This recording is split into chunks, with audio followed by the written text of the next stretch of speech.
रहीम अस्सलाम वालेकुम स्टूडेंट्स, कैसे सब लोग। उम्मीद करता हूँ सब लोग खैरियत से होंगे। Welcome to Falcon Academy. आज इस वीडियो में आपके साथ शेयर करने जा रहे हैं जीडीपी सॉल्यूशन PSY 101। इसमें आपको एक क्वेश्चन दिया हुआ है, 5 नंबर का क्वेश्चन है। आपने इसको सॉल्व करना है, इसको आपने अपनी वर्डिंग में लिखना है। एक ही क्वेश्चन है, बहुत ज़्यादा आसान क्वेश्चन है, इतना ज़्यादा मुश्किल नहीं है। आपने सबसे पहले अपने LMS में जाना है, उधर में जाके आपने अपनी जो आपको इंस्ट्रक्शन दी गई हैं उनको आपने गौर से पढ़ना है और उनको आपने फॉलो करना है। आपने कॉपी पेस्ट बिल्कुल नहीं करना, प्लेजरिज्म से अवॉइड करना है। आपने आपका जो रोमन जो आपका जो फॉन्ट साइज़ है वो आपका 12 होना चाहिए और टाइम्स न्यू रोमन में आपने इस असाइनमेंट को सबमिट करवाना है। तो आपकी ये GDP 2-3 दिन के लिए ओपन होती है, तो कोशिश करनी है आपने ड्यू डेट्स के अंदर अंदर इसको आप सबमिट करवा दें। तमाम दोस्तों से गुजारिश है चैनल को भी सब्सक्राइब कर लिया करें। तो चलते हैं क्वेश्चन की तरफ। एक क्वेश्चन है, कोशिश करें क्वेश्चन को समझें, तभी आप इसको अपनी वर्डिंग में चेंज करके लिख सकते हैं। कोशिश किया करें अपने ओरिजिनल आइडियाज़ लिखने की लिखें, तब ताकि आपको जो नंबर्स हैं वो आपके पूरे मार्क्स आएंगे। तो अगर आप ओरिजिनल आइडियाज़ नहीं लिखेंगे कि कॉपी पेस्ट करेंगे या इंटरनेट से या सोल्यूशन किसी से कॉपी करेंगे या किसी स्टूडेंट का सोल्यूशन आप कॉपी करेंगे, तो आपको स्ट्रेट वे 0 मार्क्स मिलेंगे।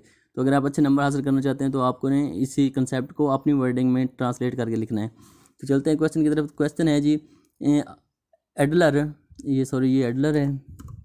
एडलर सॉरी ये एडलर नहीं है, ये है Alfred Adler suggest that the birth order of an individual has an effect on the personality. कि ये जो अल्फ्रेड एडलर था, इसने कहा था 20वीं सेंचुरी में कहीं पहले, इसने कहा था कि जो बर्थ ऑर्डर है किसी भी इंडिविजुअल का, वो उसका इफ़ेक्ट होता है उसकी पर्सनैलिटी पे।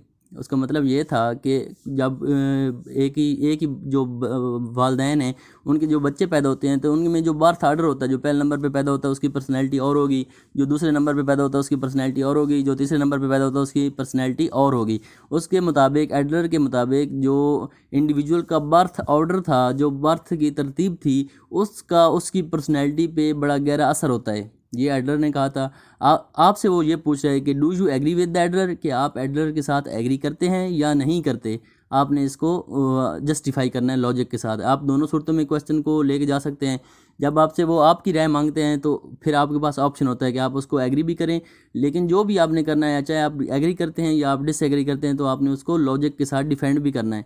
तो आप अभी इधर आपके पास ऑप्शन है, आप बेशक इसके साथ एग्री करके चले जाएं और इसके एग्रीमेंट में लिख सकते हैं, लेकिन अगर आप इसको डिसएग्री करेंगे तो फिर भी आपने लॉजिक के साथ इसको डिसएग्री करना है। तो चलते हैं क्वेश्चन की तरफ। कोशिश करें आपने इसको कॉपी पेस्ट नहीं करना आंसर को, और आपने इसको अपनी वर्डिंग में ट्रांसलेट करके लिखना है। तो आंसर है a researcher named Alfred Adler developed birth order theory in the 20वीं सेंचुरी। के बर्थ ऑर्डर थ्योरी थी ये अल्फ्रेड एडलर की, इसने 20वीं सेंचुरी में ये पेश की थी। इसने कहा था, क्या कहा था जी, the theory claims that the order in which a child is born shapes their development and personality.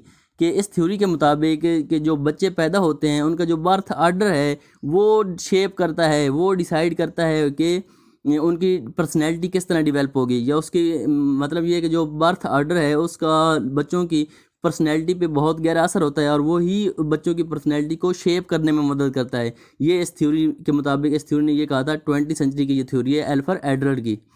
तो आगे जी, Adler also claim that family, community and social aspects play a major role in shaping a child personality. इसके साथ साथ उसने कहा था कि जो एडलर था उसने कहा था कि जो फैमिली है, जो कम्युनिटी है और जो दूसरे सोशल एस्पेक्ट्स हैं, वो भी अपना किरदार अदा करते हैं किसी भी बच्चे की पर्सनैलिटी को शेप करने में। उसने कहा था कि एक तो बर्थ ऑर्डर है, बर्थ ऑर्डर को उसने मेन कहा था कि मेन बर्थ ऑर्डर है जिसकी वजह से बच्चों की पर्सनैलिटी शेप होती है, लेकिन उसके साथ साथ ये कुछ और फैक्टर्स भी हैं जो मिलकर किसी भी बच्चे की पर्सनैलिटी को शेप करते हैं। But with the passage of time this concept has लूजन it's effectiveness. लेकिन टाइम के साथ साथ जो वक्त गुजरता गया, क्योंकि ये 20वीं सेंचुरी का है, तो जब आगे मज़ीद रिसर्च हुई तो ये इसकी जो इफ़ेक्टिवनेस थी इस थ्योरी की, वो ऐसा ऐसा कम होना शुरू हो गई, क्योंकि मज़ीद रिसर्चेज आ गई तो उन्होंने इस थ्योरी को झुठला दिया। तो इसमें कुछ शॉर्टफॉल्स थे जिसकी वजह से ये अपनी इफेक्टिवनेस से खो चुकी है। तो इसलिए हम इसके साथ डिसएग्री करेंगे। Modern research shown birth order does not appear in to influence personality in adults. लेकिन जो मॉडर्न रिसर्च है वो ये शो करती है कि बर्थ ऑर्डर का कोई तल्लक नहीं है पर्सनैलिटी के साथ, कि आप अगर पहले नंबर पे पैदा हो रहे हैं या आप दूसरे पे पैदा हो रहे हैं या आप तीसरे पे, तो इसका आपकी पर्सनैलिटी पे कोई असर नहीं होगा। तो ये पुरानी रिसर्च की एडलर के मुताबिक तो ये चीज़ें असर करती थी, बर्थ ऑर्डर बहुत ज़्यादा इंपॉर्टेंस थी किसी भी बंदे की पर्सनैलिटी के लिए। लेकिन जो मॉडर्न रिसर्चेज हैं उनके मुताबिक जो आपकी बर्थ ऑर्डर है वो आपकी पर्सनैलिटी के साथ उसका कोई तल्लक नहीं है। According to several ambitious studies published in the few past years, के जो कि काफ़ी अहम स्टडीज़ हुई हैं, मॉडर्न रिसर्च हुई है पिछले काफ़ी सालों में, उनके मुताबिक जो आपकी बर्थ ऑर्डर है उसका पर्सनैलिटी के साथ इतना ज़्यादा गहरा तल्लक नहीं है। This new wave of research relied on larger data sets and more robust statistical method than earlier reports that claim to find relation between birth order and the personality. तो और ये वो स्टडीज़ हैं, ये मुख्तलिफ इस लार्जर सेट्स ऑफ डाटा पे ये मुश्तमिल हैं। बहुत ज़्यादा रिसर्च की गई है इस पर, और बहुत ज़्यादा एक्सपेरिमेंट्स हुए हैं मॉडर्न दौर में, जिसकी वजह से ये सारी चीज़ें सामने आई हैं कि ये बर्थ ऑर्डर है, इसका पर्सनैलिटी के साथ कोई तल्लक नहीं है। जो कि पहले वाली जो रिसर्चेस थी वो कहती थी, जैसे अल्फा ऑर्डर था वो कहता था कि भाई बर्थ ऑर्डर का तल्लक है पर्सनैलिटी के साथ, तो उसके पास उस वक्त इतना ज़्यादा डाटा नहीं मौजूद था, उतने ज़्यादा उसके पास एक्सपेरिमेंट नहीं मौजूद थे। तो फिर बाद में जब रिसर्च हुई तो उसने साबित कर दिया कि भाई पर्सनैलिटी का बर्थ ऑर्डर के साथ कोई इतना ज़्यादा खास तल्लक नहीं है। So in the light of modern research we can say that Adler concept is not effective and not accepted as valid today. तो जो मॉडर्न रिसर्च हैं उनको मद्देनज़र रखते हुए उनकी रोशनी में हम कह सकते हैं कि जो एडलर का जो कंसेप्ट था पर्सनैलिटी के बारे में, कि भाई टाइम जो बर्थ ऑर्डर है वो आपकी पर्सनैलिटी को शेप करता है, तो वो आजकल इफ़ेक्टिव नहीं रहा, उसकी इफ़ेक्टिवनेस इतनी ज़्यादा नहीं रही, और वो आजकल के दौर में, मॉडर्न दौर में वो एक्सेप्टेबल नहीं है। क्योंकि जो मॉडर्न रिसर्च हैं उसके बाद में जो रिसर्चेज हुई हैं वो ये शो करती हैं कि आपका जो बर्थ ऑर्डर है उसका आपकी पर्सनैलिटी के साथ इतना ख़ास तल्लक नहीं है।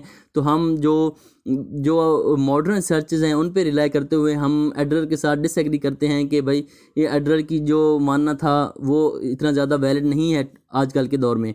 So in the light of above facts I am not agree with the Adler concept. तो हम कह सकते हैं कि जो अबव फैक्ट्स हैं, ये जो मॉडर्न रिसर्चेज हैं, उनकी बिना पे हम कह सकते हैं कि हम डिसएग्री करते हैं या हम एग्री नहीं करते एडलर के कंसेप्ट के साथ।